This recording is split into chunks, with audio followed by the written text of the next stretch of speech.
हाँ जी सर,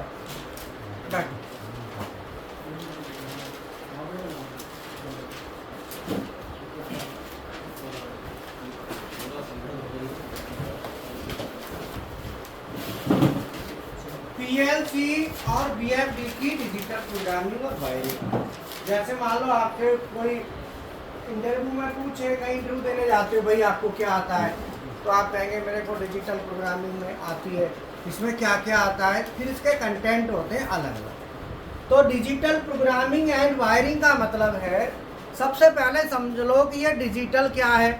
पहले डिजिटल समझ में आएगा तो आपको इसको अच्छी तरह समझ पाएंगे। तो पहले डिजिटल के बारे में बात करते हैं। What is digital?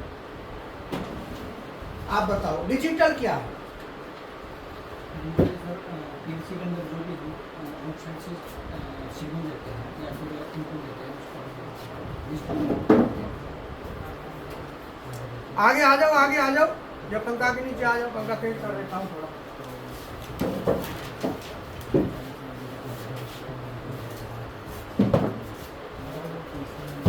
बैठ जाओ, थोड़ी सी जगह छोटी यहाँ बैठ जाओ, देखो ये खाली है।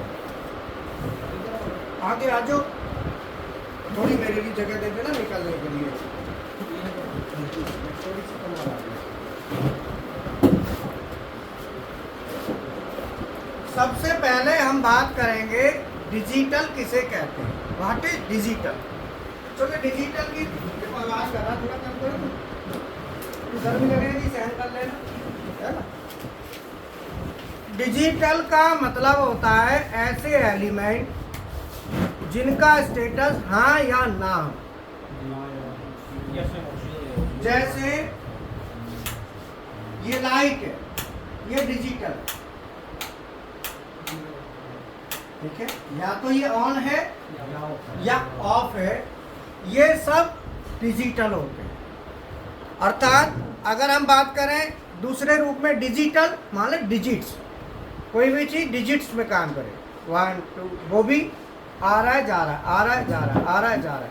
तो डिजिटल का मतलब अलग अलग इलेक्ट्रॉनिक की भाषा में उसकी परिभाषा अलग होगी और ये ऑटोमेशन की भाषा में परिभाषा अलग होगी। हमारी भाषा में जो परिभाषा है वो है डिजिटल का मतलब है यस और नो, मतलब ऐसे एलिमेंट जिनका स्टेटस हाँ या ना, हटके और कुछ नहीं, आइदर यस और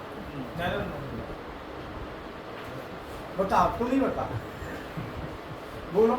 सर जी सर तो यस नो में वो करता है क्या तेल लगाता है? अरे गुनगुनाते दोबारा सुन, ये जब तक तू बोलना नहीं सीखेगा कंपनी से पैसा नहीं मांग सकता। कल भी बोलना सिखाया था, आज फिर वही, और ये बोल गया अचानक, मैं समझाता चुप बैठा होगा, वो तो अच्छा हुआ तूने याद दिला दी बोल के, अब बैठ जा, अरे तेरा ही नंबर रहेगा, मैं तो भूल गया था कल की बात, अब ध्यान आ गई,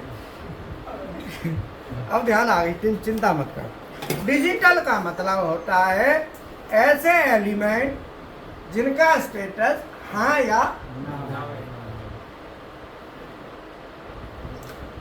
ठीक है। अब आप कैसे याद करें, मैंने तो कहा ऐसे एलिमेंट, तो अब एलिमेंट बाय द वे ध्यान ना रहे भाई, कई चीजों के कई नाम होते हैं ना, मान लो कोई चीज का अंग्रेजी में नाम है और हमें वो ध्यान नहीं आ रहा, कहीं खाने गए तो होटल वाले को कहेंगे ये दे दे, ऐसे थोड़ी कहेंगे, फिर हिंदी में ही बोल दो।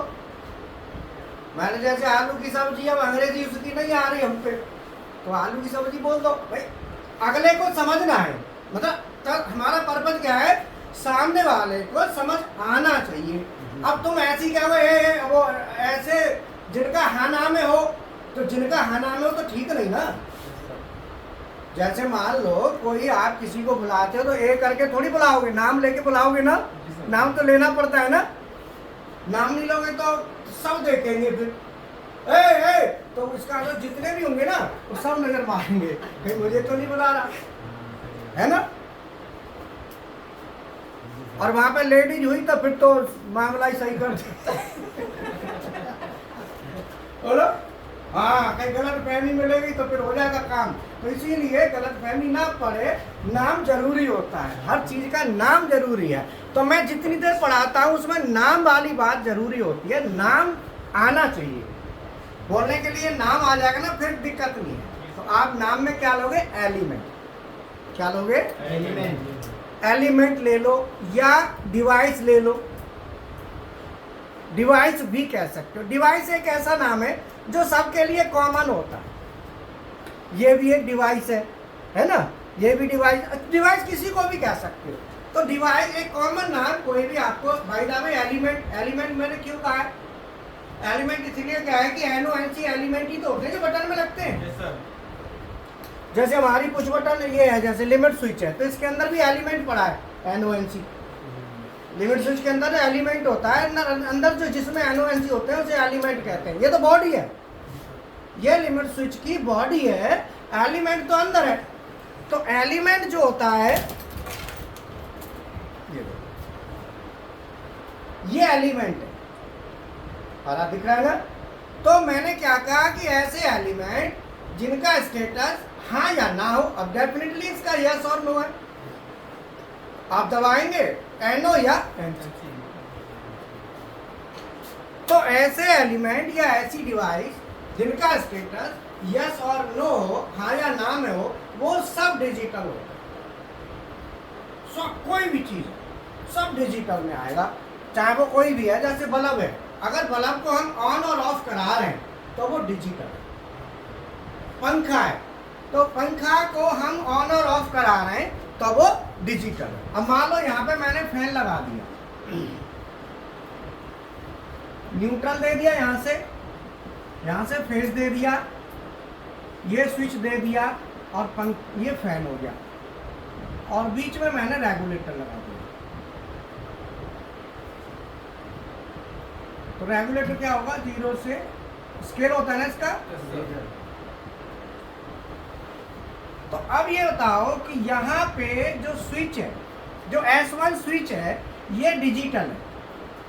ये डिजिटल क्यों है कि ये NO है, NO से क्या बन जाएगा, ये NC बन जाएगा। तो NO से NC बना तो डिजिटल है। और जो रेगुलेटर है ये एनालॉग है। एनालॉग क्यों है क्योंकि इसकी स्थिति खाली यस और नो में नहीं है, ये आगे बढ़ता जाएगा, घटता जाएगा। तो ये वैल्यू वेरिएबल वैल्यू। तो एनालॉग वो एलिमेंट, दो तरह के एलिमेंट हो गए, एक तो वो एलिमेंट जो हाँ या ना में हो, एक वो एलिमेंट जिनकी वैल्यू बदलती रहे, चेंज होती रहे, फिक्स नहीं है। तो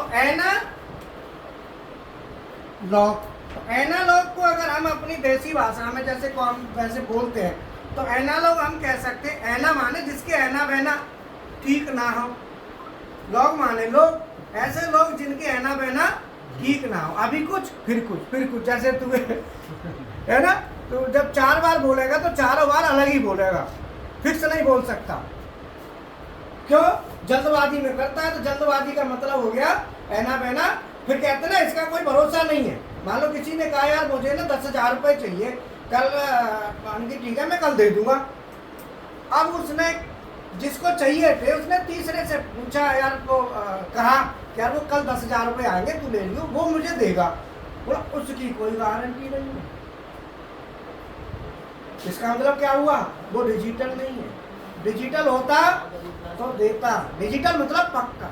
डिजिटल कहते हैं कि कह दिया तो कह दिया, फिर उसमें कोई चेंज नहीं, उसे डिजिटल कहते हैं। डिजिटल का मतलब पक्का, गारंटेड। तो इसीलिए आपने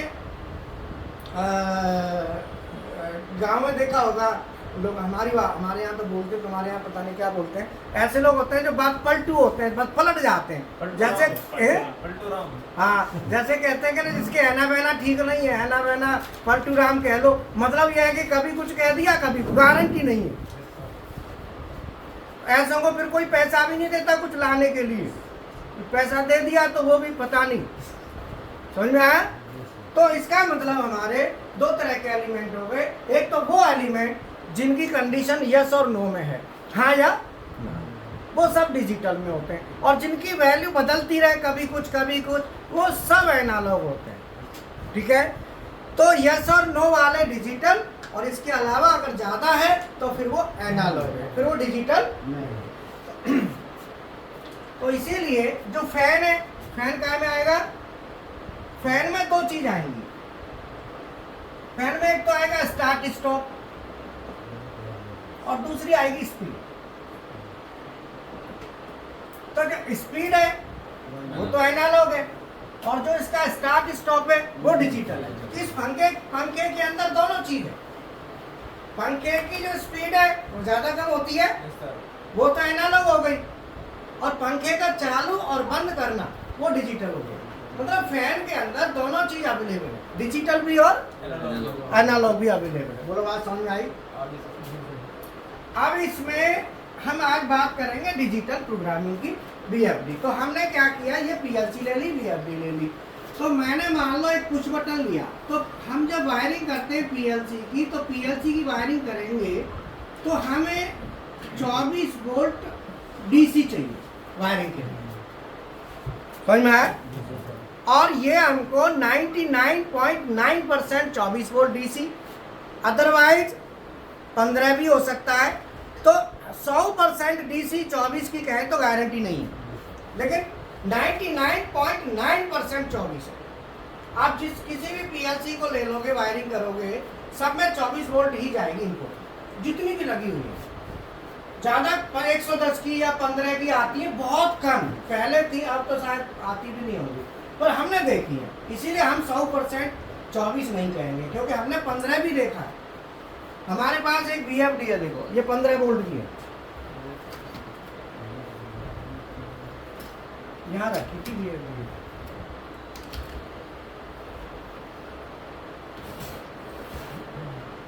अब इधर नहीं है, उसकी टैली में कहने की थी स्नाइडर की 15 वोल्ट की, ठीक है ना? उसका यूट्यूब पे वीडियो भी पड़ा हुआ है हमारा बीएफडी का। तो वो 15 वोल्ट की बीएफडी थी, बीएफडी है ना। तो इसीलिए 15 भी हो सकता है और ज़्यादा कम भी हो सकता है। गारंटेड 24, जरूरी नहीं है कि 24 ही हो। तो यहाँ पे मैंने 24 वोल्ट पुश बटन को लिया, तो बीएफडी की वायरिंग करेंगे तो यहाँ भी हम 24 वोल्ट ही लेंगे दोनों में। यहाँ भी PV1 और यहाँ भी PV1। बोलो बात समझ में आई?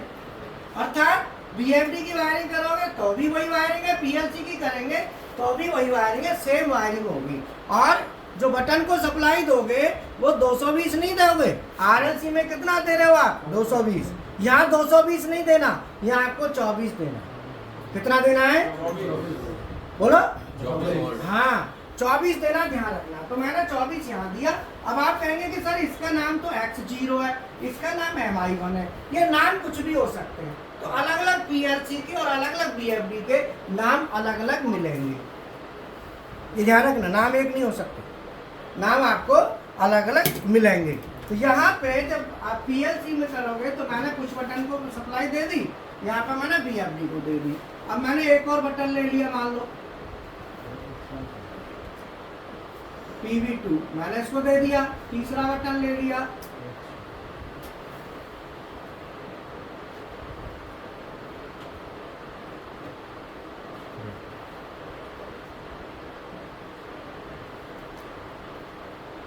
ऐसे ही यहाँ पे मैंने पुश बटन ले लिए, एक और पुश बटन ले लिया।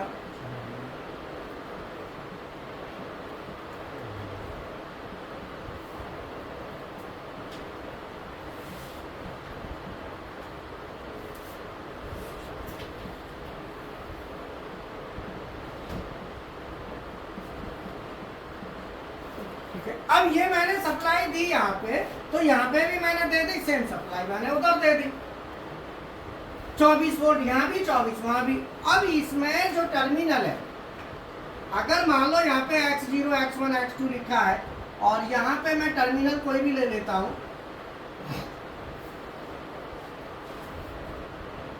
मान लो Y0, Y1, Y2, Y3, और यहाँ पे मैं मोटर ले लेता हूँ। इसमें आउटपुट में बीएफडी में वाई वगैरह ऐसे नहीं होता है, बीएफडी में सीधा मोटर का कनेक्शन होता है, समझ में है? हाँ, यह डायरेक्ट होगा आर एस और टी, और ये हमारी 3 फेज मोटर होगी डायरेक्ट।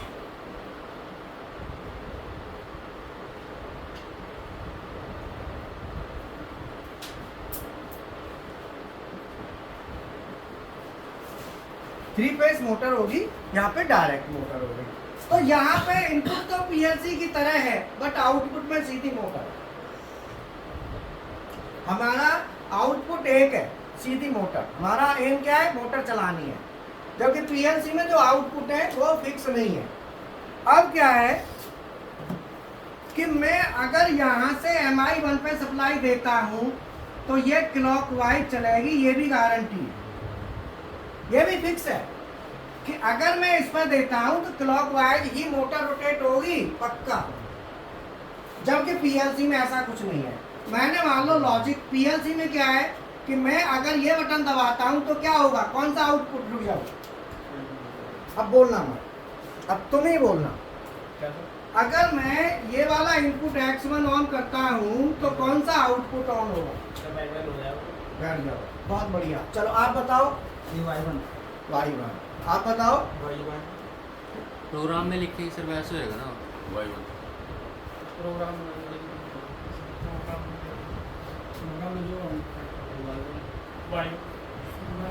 Y1 आप प्रोग्राम में जो देखा जाता है वो आप बताओ।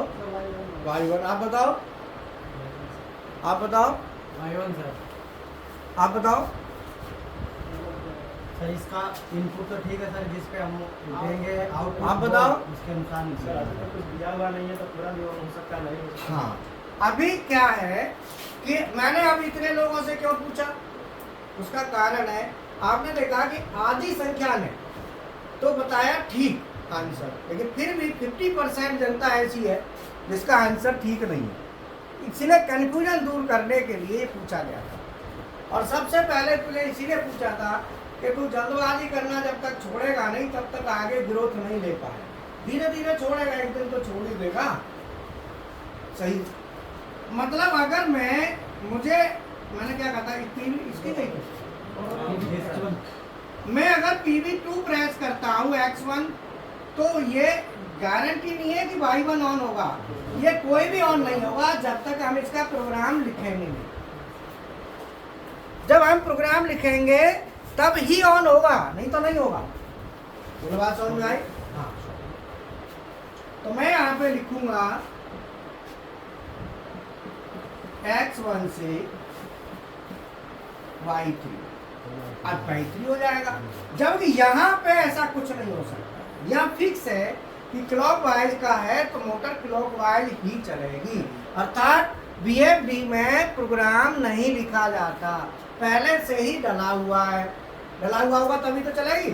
तो इसलिए बीएफडी का प्रोग्राम को लिखने की जरूरत। अब क्वेश्चन आता है कि बीएफडी में प्रोग्राम लिखा क्यों नहीं जाता, इसका कारण बताओ। मोटर को स्पीड तेज या कम करना है तो हमें उसमें फ्रीक्वेंसी की हिसाब से आप बताओ बीएफडी में प्रोग्राम लिखते क्यों नहीं है, आप बताओ। मतलब क्यों ऐसी हुआ है कि लिखने की जरूरत नहीं है? क्योंकि बीएफडी का तो उद्देश्य केवल एक मोटर है, इसका आउटपुट फिक्स है। बीएफडी का आउटपुट फिक्स है, मोटर है भाई, और कुछ तो है नहीं। बोलो। तो इसीलिए बीएफडी में प्रोग्राम लिखने की आवश्यकता नहीं है, फिक्स प्रोग्राम बना के पहले ही डाल दे। जबकि पीएलसी में प्रोग्राम हमें लिखना पड़ता है। हाँ ही रखना।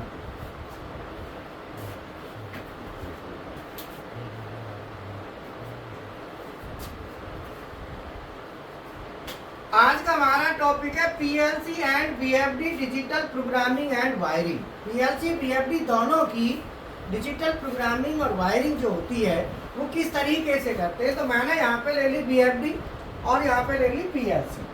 अब यहाँ पे ये देखो मैंने जो वायरिंग करी है तो 24 वोल्ट इनपुट में, पीएलसी के इनपुट में भी 24 वोल्ट जा रहा है और बीएफडी के इनपुट में भी 24 वोल्ट जा रहा है, दोनों में 24 जा रहा है।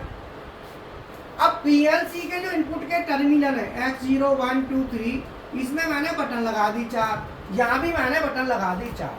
तो पीएलसी के टर्मिनलों के नाम ये हैं X0 1 2 3। इसके मान लो कुछ भी नाम, नंबर जो होता है ना एड्रेसिंग का, वो कुछ भी हो सकता है, अलग अलग मेक का अलग अलग होगा। अब यहाँ पे अगर मैं ये वाली PV1 का मतलब या PV2 मान लो X1, अगर मैं X1 बटन दबाता हूँ तो मेरा कौन सा आउटपुट होगा उसका मुझे प्रोग्राम लिखना पड़ेगा।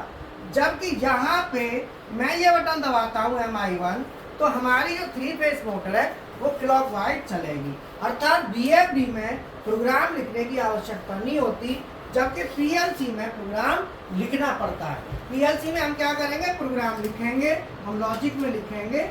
जैसे मान लो X1 और लिखिए Y2, इसका मतलब अगर इनपुट आता है MC होगा तो ये Y2 को ऑन करेगा।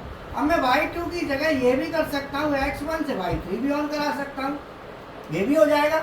मतलब किसी से किसी को ऑन कराना हो प्रोग्राम लिख दो। जबकि बीएफडी में ऐसा नहीं होता, बीएफडी में फिक्स है, अगर मैं ये बटन दबाऊंगा तो मोटर चलेगी और क्लॉकवाइज ही चलेगी, पक्की गारंटी है। समझ में आया?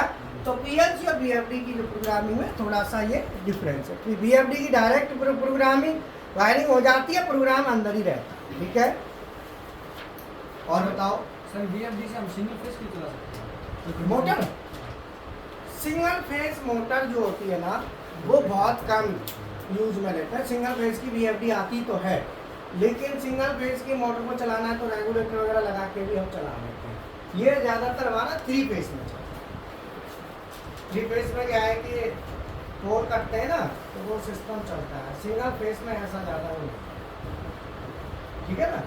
तो 3 फेज बीएफडी जो आती है, सिंगल फेज की बीएफडी आती है पर वो सिंगल फेज सप्लाई दोगे निकलेगी 3 फेज।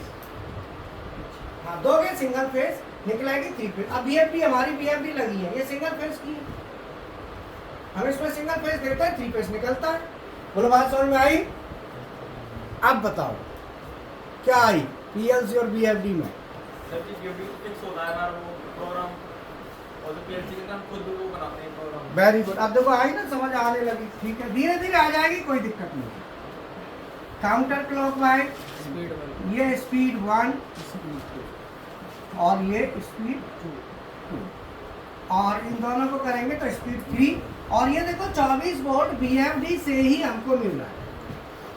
आप ईएफडी से ले सकते हैं या अलग से भी ला सकते हैं, आपके पास ऑप्शन है। और जो स्टूडेंट यहाँ पे रहते हैं, मैं बता दूं रात को क्लास में कम बच्चे आ रहे हैं, कई बच्चे ऐसे घूम उनको मिला नहीं था सीएनसी वाला सेंटर। किसको नहीं मिला था रात को?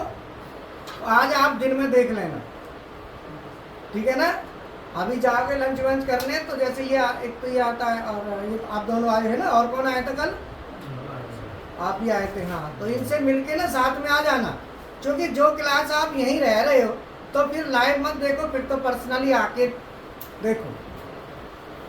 और जो नहीं यहाँ पे रह रहे हैं वो अलग है, दूर है तो, है ना। जो बिल्कुल नियर बाई है रात के समय, तो अपना क्लास अटेंड करो, वहाँ पूछ भी सकते हो कुछ भी है तो, इसीलिए ठीक है ना। बाकी तो दोनों में एक ही चीज़ है, ऐसी कोई बात नहीं है, क्लास तो क्लास ही है। तो अब यहाँ पे अगर मैंने VFD से 3 फेज मोटर को क्लॉकवाइज चलाना है तो मैं PB1 प्रेस करूँगा, ये कनेक्शन मेरा हो गया। क्लियर है? हाँ बता। अब यहाँ पे बेसिकली अब इधर देखो, इधर क्या है कि मैं 24 वोल्ट है तो 24 वोल्ट यहाँ से ले लूँगा, तो मुझे 24 यहाँ भी मिल रहा है और मुझे 24 वहाँ भी मिल रहा है, मुझे दोनों कंडीशन में 24 मिल रहा है। बोलो, दोनों जगह 24 वोल्ट मिल रहा है ना। तो अब यहाँ पे जो 24 वोल्ट हमको मिल रहा है, अगर मान लो ये ना मिले तो हम बाहर से ले सकते हैं SMPS लगा के। ऐसा जरूरी नहीं है कि आप यहीं से लो, आप क्या करोगे SMPS लगा दो। SMPS में दे दो फेस और न्यूट्रल, और यहाँ से 24 वोल्ट ले लो। बोलो, एक SMPS में सुनो कितने कनेक्शन दे सकते हैं? एक SMPS एम्पियर के हिसाब से आता है। मान लो जैसे 5 एम्पियर का SMPS है, आप लोग देख लो, एक PLC 1.5-2 एम्पियर तक एक PLC को मान के चलते हैं, 2 एम्पियर एक PLC, 2 PLC लगा सकते हो आराम से एक SMPS, ठीक है ना। अब देखो यहाँ पे, अब मैंने ये कैसे काम करेगा, तो यहाँ पे मैं लिखूंगा MI3 और MI4 और स्पीड। अगर मैं दोनों में से कोई भी ऑन नहीं है तो उसे कहेंगे 0। क्या कहेंगे उसको? 0। अगर दोनों में से कोई नहीं ऑन नहीं है तो आउटपुट हमारा क्या होगा? स्पीड हमारी क्या होगी? एनालॉग। जो एनालॉग की स्पीड होगी ना, ये उस पर काम करेगा, ठीक है, एनालॉग वाली पे करेगा। और अगर मैंने ये 1 कर दिया तो ये स्पीड 1। अब स्पीड 1 को सेट करेंगे तो इसका पैरामीटर कौन सा है? 04 का 00, इसमें डाल दिया हमने 25 वाट। 04 ग्रुप का 00 पैरामीटर में भरेंगे तो यहाँ से ही होगा। अगर हमें ये 0 ये 1 है तो इससे कौन सी स्पीड हुई? स्पीड 2। 04 का 01, मान लो इसमें भर दी हमने 30 हर्ट्ज। कितनी? और दोनों 1 है, दोनों स्विच ऑन कर दिए तो इसमें हमारी स्पीड क्या हो गई? 3। तो 04 का 02, मान लो इसमें भर दी 25 तो है, 20 भर दी। ऐसा नहीं है कि तीसरी स्पीड है तो ज़्यादा की मानी जाएगी, ऐसा कुछ नहीं है, तीसरी कम भी हो सकती है। अब मेरे को मोटर हमारी चलानी है और ये काउंटर क्लॉकवाइज चलानी है, प्लस 20 हर्ट्ज पे चलानी है। अपनी अपनी कॉपी पे लिखो, बताना का कोई नहीं है, अपनी अपनी कॉपी पे लिख के दिखाओ कौन कौन सी बटन दबानी पड़ेगी अपनी अपनी कॉपी पे। बोलेगा नहीं, देखो कोई। मेरे को मोटर चलानी है काउंटर क्लॉकवाइज, माने उल्टी, और 20 हर्ट्ज की फ्रिक्वेंसी पे चलानी है, अपनी अपनी कॉपी पे। आवाज़ नहीं आनी चाहिए किसी की, ध्यान रखना। कॉपी दिखाओगे खाली, और कोई किसी से डिस्कस भी नहीं करेगा, केवल कॉपी दिखानी है। कॉपी दिखानी है, डिस्कस नहीं करोगे कोई किसी से, समझ में आया? कोई डिस्कशन परमिटेड नहीं है।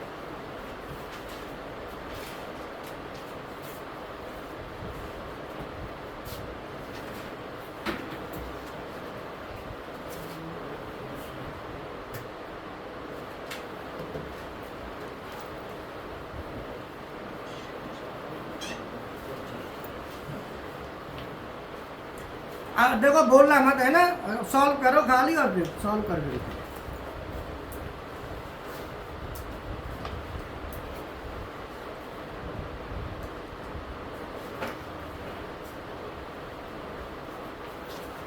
सकते हैं। BFD का चलेगा प्रैक्टिकल, ठीक है। अभी हमने जो शेड्यूल बनाया था ना बीच में जो वैसे हो गया तो शेड्यूल चला हमारे पास भी मेरे पास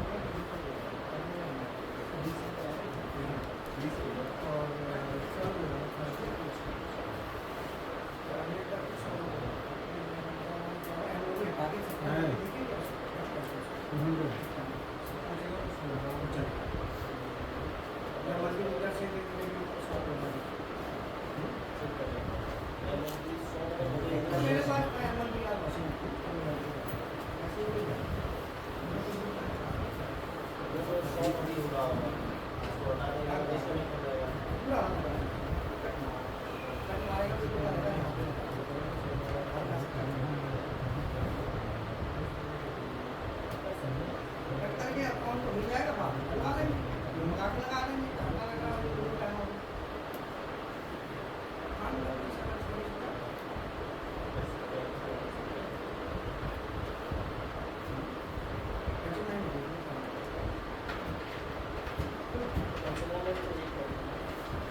सेम ही है ना, चलिए मैं को लगा के देखूं।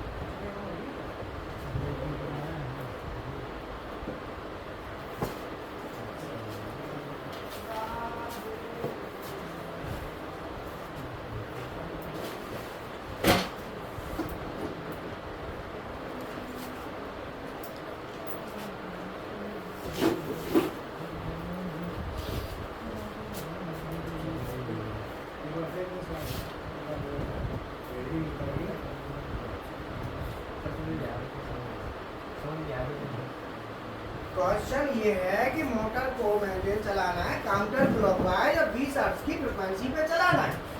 वो लिखा है ना काउंटर क्लॉकवाइज और 20 हर्ट्ज की फ्रीक्वेंसी।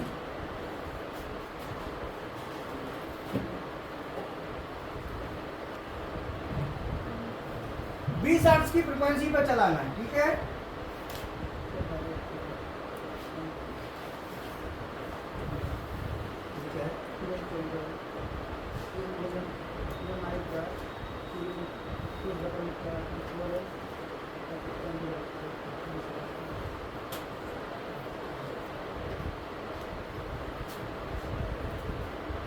आप बताओ, नहीं निकाला कोई बात नहीं, नहीं निकला तो अभी तुम्हारा कोई बात नहीं, नहीं निकला है तो कोई दिक्कत नहीं है, निकल जाए तो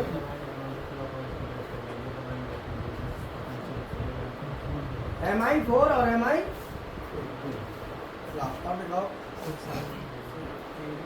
नहीं कॉपी में दिखाओ, मुझे बोलो कुछ मत, जो तुम्हारा हुआ है दिखा दो, नहीं हुआ है तो बोलो मत, बोलूंगा तो मैं फिर इकट्ठा बोल दूंगा एक ही बार में, क्यों नहीं, सबका क्लियर हो जाएगा।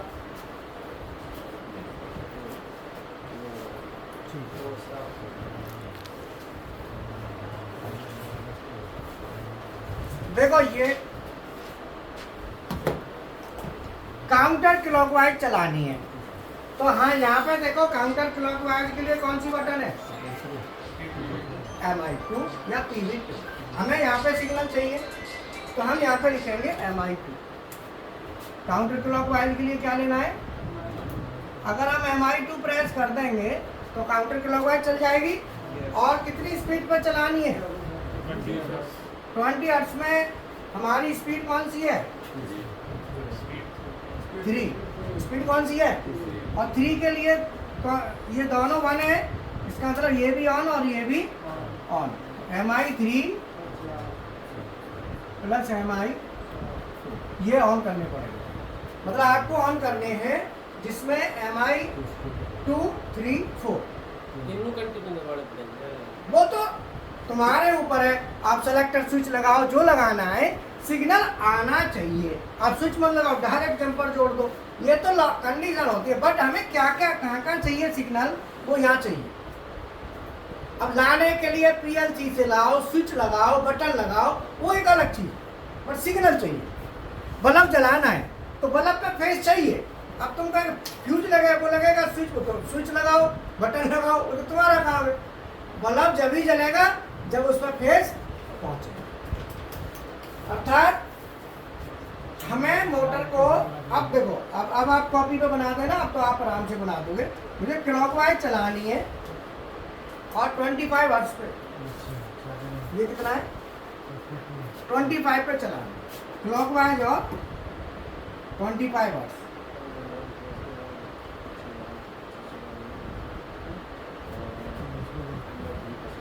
अब बोलना नहीं है, देखो कॉपी पे लिखो, आवाज मत करा करो। कॉपी पे लिखोगे तो अच्छा लगता है, थोड़ा सा समय मिलता है औरों को भी सोचने का, करने का। लिख दोगे तो, नहीं लिखोगे तो फिर वो ये जल्दबाजी में फिर कुछ को आएगा कुछ को नहीं आएगा, फिर फायदा नहीं।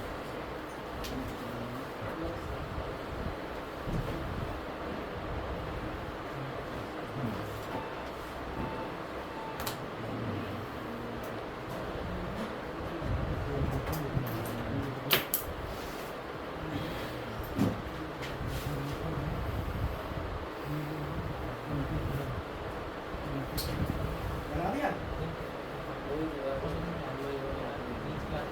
अच्छा, कोई बात नहीं, आ जाओ।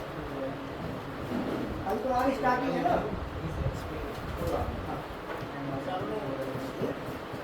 हो नहीं रहा है, कट मार के तो नहीं।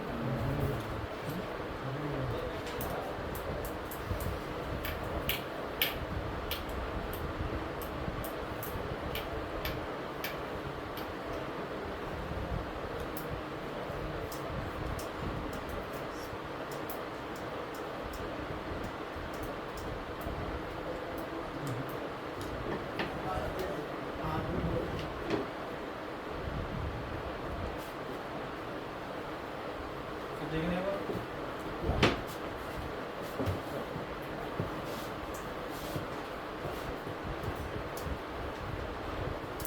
ठीक है, MI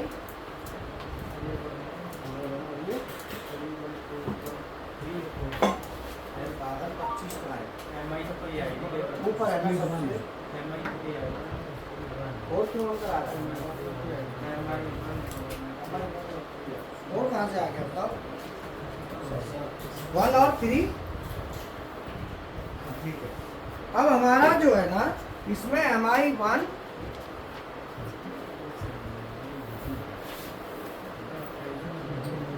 और MI ये दोनों और करने, ठीक है। इस तरीके से इसका मतलब BFD की प्रोग्रामिंग और वायरिंग आसान है PLC से। BFD में फिक्स है हमारा टारगेट मोटर है, PLC में कोई टारगेट नहीं है, जो चाहो बना लो टारगेट। इसलिए BFD का आउटपुट तो फिक्स है, मोटर चलानी है। BFD का मतलब ही मोटर चलाना है। अब मोटर में दो चीज़ है, स्टार्ट स्टॉप, क्लॉकवाइज चलानी है, एंटी क्लॉकवाइज, और स्पीड कितनी रखनी है, उसके लिए ये टर्मिनल है। इससे हमारी BFD रन चलेगी, ठीक है ना। तो PLC की जो वायरिंग होती है और BFD की वायरिंग, दोनों वायरिंग में बेसिकली ये डिफरेंस होता है कि PLC में जो इनपुट होता है और आउटपुट होते हैं, और BFD में इनपुट आउटपुट। PLC का इनपुट के साथ आउटपुट में रिलेशन लेना है तो हमें प्रोग्राम लिखना पड़ता है कि भाई इस इनपुट से आउटपुट कब निकलना है, आउटपुट कंडीशन लिख दो। जबकि BFD में ऐसा कुछ नहीं है, BFD में तो फिक्स है, आप बटन दबाएंगे आउटपुट आएगा। अब आप BFD के डिजिटल प्रोग्रामिंग जो दिया है ना, इसकी प्रोग्रामिंग वायरिंग आप कर लेना, चालू होगी। तो जो नए स्टूडेंट हैं वो आज मत करो, किसी और दिन कर लेना अपना। जब तक जैसे जिनके कॉन्टेक्टर टाइमर काउंटर अभी नहीं हुए तो वो पहले ये करेंगे, शाम के टाइम देख लेना 3-4 बजे, और जिनका ये हो चुका है वो पहले BFD को कर लेना, ठीक है। और जिनका BFD हो चुका है तो वो हमें बता देना, सर ये हमको हमारा क्लियर है, तो हम उनको आगे का काम दे देंगे। समझ में आया? जो BFD का मैनुअल भी इतना मोटा होता है, ध्यान रखना, उसमें और भी चीज़ें होती हैं, कहीं यही नहीं है तुम सोचो कि इतना ही मटेरियल है। फिर पैरामीटरों को देखना है, पैरामीटर। तो इसीलिए अभी अगर मान लो, दूसरी बात क्या है कि BFD का जब हम यूज करते हैं तो BFD का यूज हम करते हैं, ब्रेक लगानी हो तो अभी हम BFD से ब्रेक लगा सकते हैं। स्टार्ट करना, स्टॉप करना, ब्रेक लगाना, एक्सीलरेशन, डीएक्सीलरेशन, सॉफ्ट स्टार्ट हो जाता है BFD से, जबकि स्टार्टर होते हैं उसमें डायरेक्ट होता है। तो BFD और स्टार्टरों का अंतर आपको बताएंगे अगली क्लास में, ठीक है ना। उसमें स्टार्टर जो होते हैं ड्यूअल स्टार्टर और BFD, इनमें अंतर क्या है, फ़ायदा किस में क्या है तो वो भी आगे बताएंगे। ठीक है, अब आप अपनी क्लास ओवर, अपना प्रैक्टिकल करो। ठीक है।